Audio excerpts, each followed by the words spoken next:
হোসেনকে বাধা দাও, হোসেন যেন কাবায় হজ করতে না পারে। আরে যে কাবায় আলী জন্মগ্রহণ করেছে, যে কাবা আলী জন্ম হয়েছে, সেই কাবায় হোসেনকে হজ করতে দেওয়া হবে না। যাদের মহব্বত ব্যতীত হজ কবুল হয় না। যে কাবা নির্মাণের সময় ইব্রাহিম আলাইহিস সালাম 5টি পাথর বসাইল।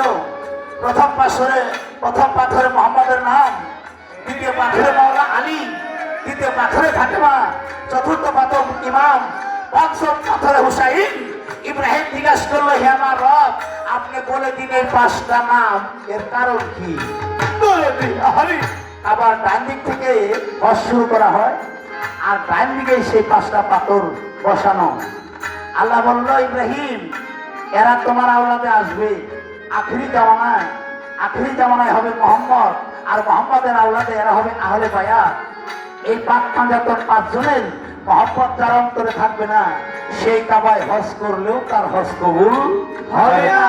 হ্যাঁ, হোসেন কয়, আরে আর সেই কাবা আমাকে হজ করতে দেওয়া হবে না? হজ করতে দিল না। আরে ওই না কাবা ঘরে আনতে আসে হোসেন কই আমার আল্লাহর নামের পরে জেল হাতের